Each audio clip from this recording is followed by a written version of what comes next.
Chapter 19. There is no use your telling me that you are going to be good, cried Lord Henry, dipping his white fingers into a red copper bowl filled with rose water. You are quite perfect. Pray, don't change. Dorian Gray shook his head. No, Harry, I have done too many dreadful things in my life. I am not going to do any more. I began my good actions yesterday. Where were you yesterday? In the country, Harry. I was staying at a little inn by myself. My dear boy, said Lord Henry, smiling, anybody can be good in the country. There are no temptations there. That is the reason why people who live out of town are so absolutely uncivilized. Civilization is not by any means an easy thing to attain to. There are only two ways by which man can reach it. One is by being cultured, the other by being corrupt. Country people have no opportunity of being either, so they stagnate. Culture and corruption, echoed Dorian. I have known something of both. It seems terrible to me now that they should ever be found together. For I have a new ideal, Harry. I am going to alter. I think I have altered. You have not yet told me what your good action was. Or did you say you had done more than one? Asked his companion as he spilled into his plate a little crimson pyramid of seeded strawberries and, through a perforated, shell-shaped spoon, snowed white sugar upon them.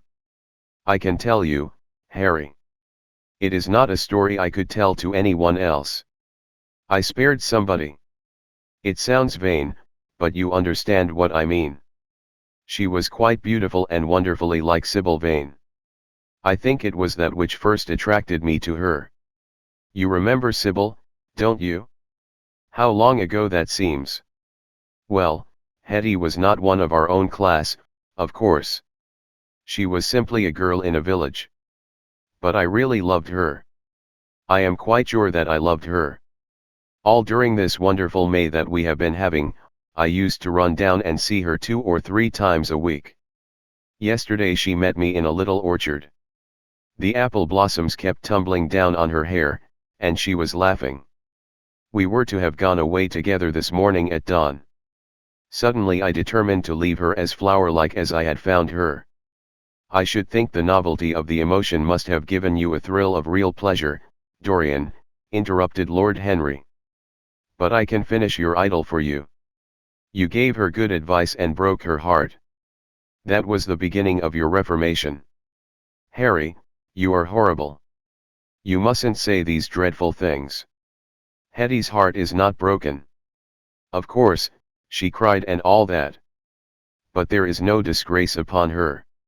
She can live, like Perdita, in her garden of mint and marigold. And weep over a faithless Florizel, said Lord Henry, laughing, as he leaned back in his chair. My dear Dorian, you have the most curiously boyish moods. Do you think this girl will ever be really content now with any one of her own rank? I suppose she will be married some day to a rough carter or a grinning ploughman. Well, the fact of having met you, and loved you, will teach her to despise her husband, and she will be wretched. From a moral point of view, I cannot say that I think much of your great renunciation. Even as a beginning, it is poor. Besides, how do you know that Hetty isn't floating at the present moment in some starlit mill pond, with lovely water lilies round her, like Ophelia? I can't bear this, Harry. You mock at everything, and then suggest the most serious tragedies. I am sorry I told you now. I don't care what you say to me. I know I was right in acting as I did. Poor Hetty. As I rode past the farm this morning, I saw her white face at the window, like a spray of jasmine. Don't let us talk about it any more, and don't try to persuade me that the first good action I have done for years, the first little bit of self-sacrifice I have ever known, is really a sort of sin. I want to be better. I am going to be better. Tell me something about yourself. What is going on in town? I have not been to the club for days. The people are still discussing poor Basil's disappearance. I should have thought they had got tired of that by this time, said Dorian, pouring himself out some wine and frowning slightly. My dear boy, they have only been talking about it for 6 weeks, and the British public are really not equal to the mental strain of having more than one topic every 3 months. They have been very fortunate lately, however. They have had my own divorce case and Alan Campbell's suicide. Now they have got the mysterious disappearance of an artist. Scotland Yard still insists that the man in the grey ulster who left for Paris by the midnight train on the 9th of November was poor Basil, and the French police declare that Basil never arrived in Paris at all. I suppose in about a fortnight we shall be told that he has been seen in San Francisco. It is an odd thing, but everyone who disappears is said to be seen at San Francisco. It must be a delightful city, and possess all the attractions of the next world. What do you think has happened to Basil? Asked Dorian, holding up his burgundy against the light and wondering how it was that he could discuss the matter so calmly. I have not the slightest idea. If Basil chooses to hide himself, it is no business of mine. If he is dead, I don't want to think about him. Death is the only thing that ever terrifies me. I hate it. Why? Said the younger man wearily. Because, said Lord Henry, passing beneath his nostrils the gilt trellis of an open vinaigrette box, one can survive everything nowadays except that. Death and vulgarity are the only two facts in the 19th century that one cannot explain away. Let us have our coffee in the music room, Dorian. You must play Chopin to me. The man with whom my wife ran away played Chopin exquisitely. Poor Victoria. I was very fond of her. The house is rather lonely without her. Of course, married life is merely a habit, a bad habit. But then one regrets the loss even of one's worst habits. Perhaps one regrets them the most. They are such an essential part of one's personality. Dorian said nothing, but rose from the table, and passing into the next room, sat down to the piano and let his fingers stray across the white and black ivory of the keys. After the coffee had been brought in, he stopped, and looking over at Lord Henry, said, "Harry, did it ever occur to you that Basil was murdered?" Lord Henry yawned. Basil was very popular, and always wore a Waterbury watch. Why should he have been murdered? He was not clever enough to have enemies. Of course, he had a wonderful genius for painting. But a man can paint like Velázquez and yet be as dull as possible. Basil was really rather dull. He only interested me once, and that was when he told me, years ago, that he had a wild adoration for you and that you were the dominant motive of his art. I was very fond of Basil, said Dorian with a note of sadness in his voice. But don't people say that he was murdered? Oh, some of the papers do. It does not seem to me to be at all probable.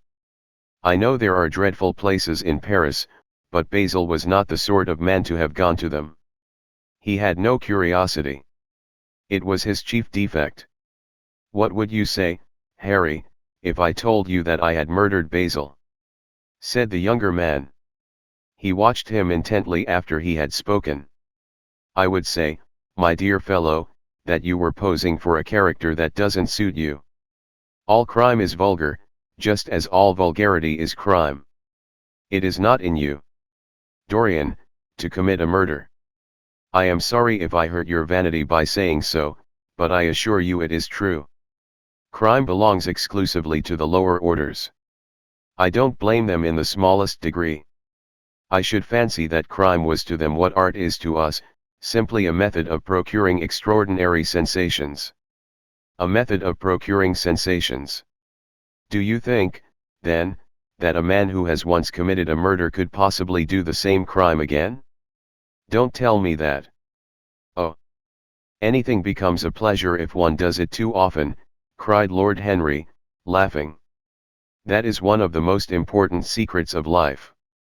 I should fancy, however, that murder is always a mistake. One should never do anything that one cannot talk about after dinner.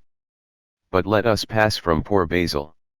I wish I could believe that he had come to such a really romantic end as you suggest, but I can't.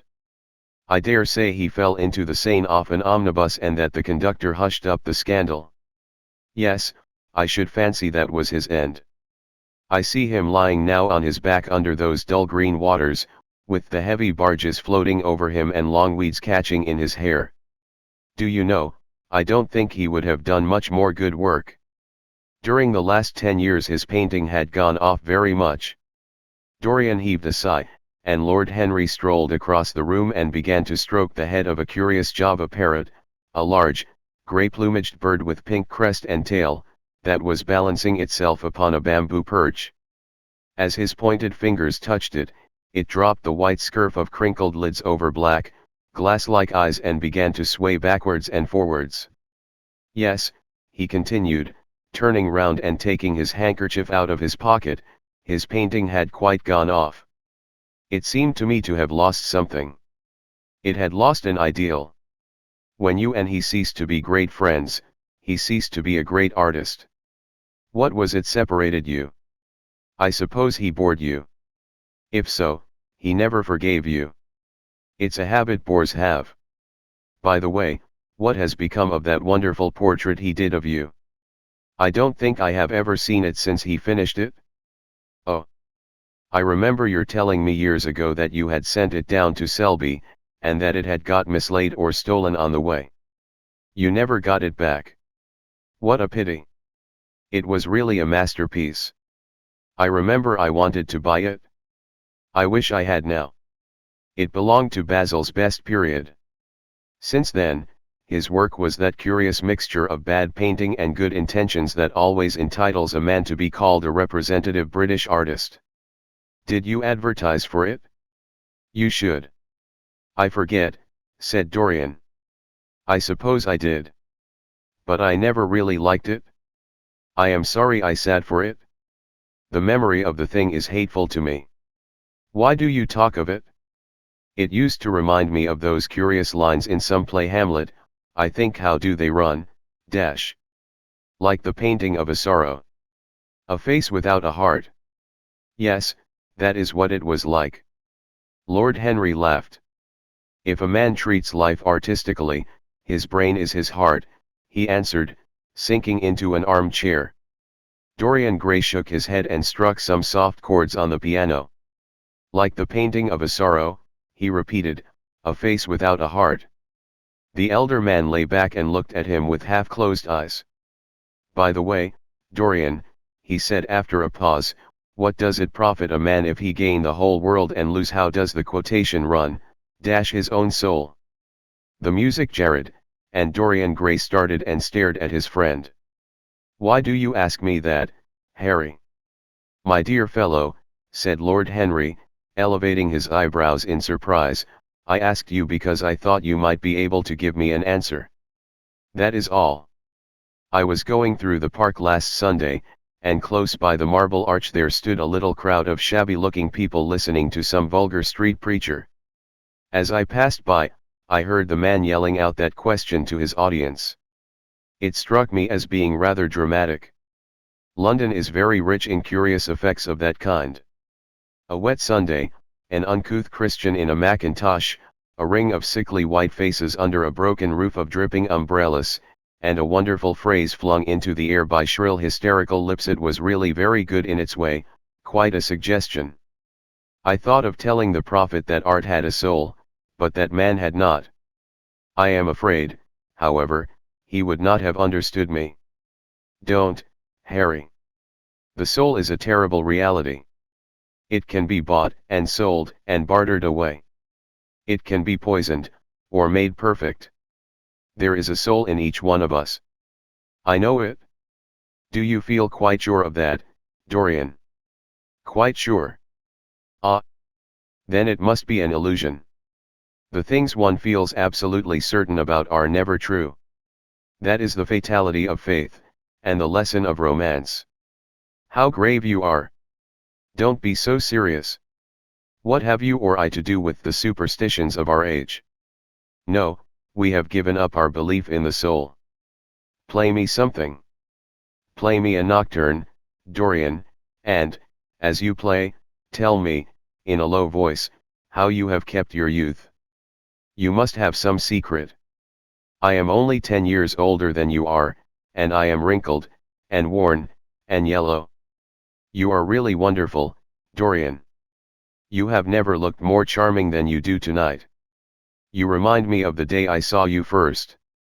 You were rather cheeky, very shy, and absolutely extraordinary. You have changed, of course, but not in appearance. I wish you would tell me your secret. To get back my youth I would do anything in the world, except take exercise, get up early, or be respectable. Youth. There is nothing like it. It's absurd to talk of the ignorance of youth. The only people to whose opinions I listen now with any respect are people much younger than myself. They seem in front of me. Life has revealed to them her latest wonder. As for the aged, I always contradict the aged. I do it on principle. If you ask them their opinion on something that happened yesterday, they solemnly give you the opinions current in 1820, when people wore high stocks, believed in everything, and knew absolutely nothing. How lovely that thing you are playing is. I wonder, did Chopin write it at Majorca, with the sea weeping round the villa and the salt spray dashing against the panes? It is marvelously romantic. What a blessing it is that there is one art left to us that is not imitative. Don't stop. I want music tonight. It seems to me that you are the young Apollo and that I am Marsyas listening to you. I have sorrows, Dorian, of my own, that even you know nothing of. The tragedy of old age is not that one is old, but that one is young. I am amazed sometimes at my own sincerity.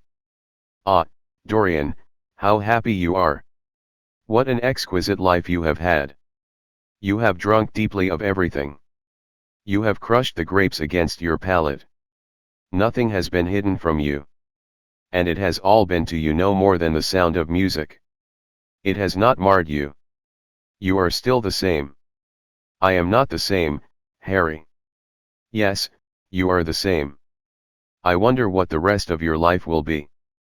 Don't spoil it by renunciations. At present you are a perfect type. Don't make yourself incomplete. You are quite flawless now. You need not shake your head, you know you are. Besides, Dorian, don't deceive yourself. Life is not governed by will or intention. Life is a question of nerves and fibers and slowly built up cells in which thought hides itself and passion has its dreams.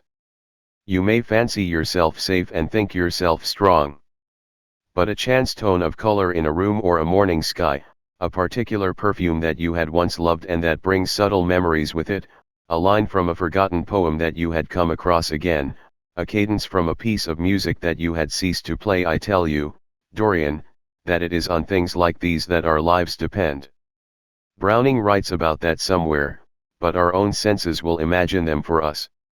There are moments when the odor of Lillis Blanc passes suddenly across me, and I have to live the strangest month of my life over again. I wish I could change places with you, Dorian. The world has cried out against us both, but it has always worshipped you. It always will worship you. You are the type of what the age is searching for, and what it is afraid it has found.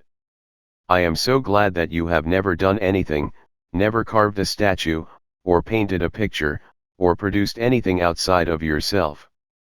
Life has been your art. You have set yourself to music. Your days are your sonnets. Dorian rose up from the piano and passed his hand through his hair.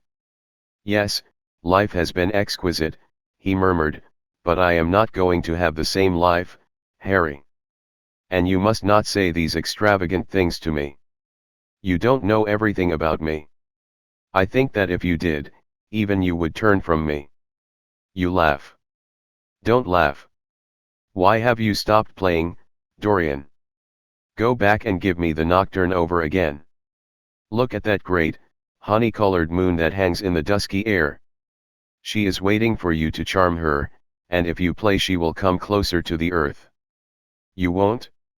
Let us go to the club, then. It has been a charming evening, and we must end it charmingly. There is someone at White's who wants immensely to know you, young Lord Poole, Bournemouth's eldest son. He has already copied your neckties, and has begged me to introduce him to you. He is quite delightful and rather reminds me of you." "I hope not," said Dorian with a sad look in his eyes. "But I am tired tonight, Harry. I shan't go to the club. It is nearly 11, and I want to go to bed early." "Do stay. You have never played so well as tonight. There was something in your touch that was wonderful. It had more expression than I had ever heard from it before." "It is because I am going to be good," he answered, smiling. "I am a little changed already." "You cannot change to me, Dorian," said Lord Henry. "You and I will always be friends. Yet you poisoned me with a book once. I should not forgive that. Harry, promise me that you will never lend that book to anyone. It does harm." "My dear boy, you are really beginning to moralize. You will soon be going about like the converted, and the revivalist, warning people against all the sins of which you have grown tired. You are much too delightful to do that. Besides, it is no use. You and I are what we are, and will be what we will be. As for being poisoned by a book, there is no such thing as that. Art has no influence upon action. It annihilates the desire to act. It is superbly sterile. The books that the world calls immoral are books that show the world its own shame. That is all. But we won't discuss literature. Come round tomorrow. I am going to ride at 11. We might go together, and I will take you to lunch afterwards with Lady Branksome. She is a charming woman, and wants to consult you about some tapestries she is thinking of buying. Mind you come. Or shall we lunch with our little Duchess? She says she never sees you now. Perhaps you are tired of Gladys? I thought you would be. Her clever tongue gets on one's nerves. Well, in any case, be here at 11. Must I really come, Harry? Certainly. The park is quite lovely now. I don't think there have been such lilacs since the year I met you. Very well. I shall be here at 11, said Dorian. Good night, Harry. As he reached the door, he hesitated for a moment, as if he had something more to say. Then he sighed and went out.